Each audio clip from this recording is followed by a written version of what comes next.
My channel. তো তোমরা কেমন আছো? আমি তো খুব ভালো আছি। আজকে হচ্ছে বুধবারের ব্লগটা আমি সকালেই স্টার্ট করলাম। তো সকালে অনেকটাই বেলা হয়ে গেছে, আমার চান হয়ে গেছে, চান করে পুজো করে নিয়েছি। পুজো করার পর আমি একটু ছাদে গেছিলাম। আমাদের এখানে আজকে একদম রোদ ওঠেনি, খুব মেঘলা হয়ে আছে আকাশটা।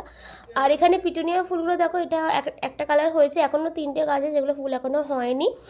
আর আজকে আমি অনেক ফুল তুলিনি, মানে এই জবা ফুলগুলো অনেক বড় হয়, দেখতে সুন্দর লাগে, এগুলো তুলতে ইচ্ছে করে না, তো ওই জন্য এগুলো তুলি না।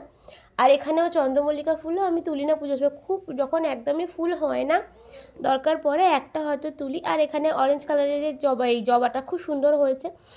তারপর আমি লাঞ্চ করে নিলাম, নিয়ে সন্ধেবেলা আমি একটা জায়গায় যাব, আমাদের এখানে একটা পার্কে ক্রিসমাসের কার্নিভাল হচ্ছে, তো সেখানেই যাব। তো আমি তো ফার্স্টে রেডি হয়ে নিলাম, আমার সাথে আমার দুটো বন্ধুও যাবে।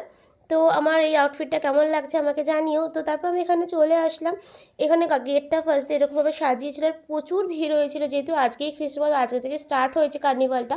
এটা থাকবে 1 জানুয়ারি পর্যন্ত, কিন্তু আজকের দিনটার জন্য প্রচণ্ড পরিমাণে ভিড় হয়েছে। ভেতরটা খুব সুন্দর সাজিয়েছিল, আর দেখলে তোমার আমার দুটো বন্ধুকে, ওরা ভিডিওতে আসতে চাইছিল না, তাই আমি আর জোর করিনি। তো তারপর আমি পুরো জায়গাটা একটা ভিডিও করলাম, খুব সুন্দর করে লাইট দিয়ে সাজিয়েছিল। তারপর আমরা খেয়ে নিয়েছিলাম 1 প্লেট চিকেন মোমো, তারপর নিয়েছিলাম ফিশ ফ্রাই, আর লাস্টে খেলাম আমরা রেশমি কাবাব। তো ভিডিওটা ভালো লাগলে লাইক শেয়ার সাবস্ক্রাইব করতে ভুলো না। Thanks for watching.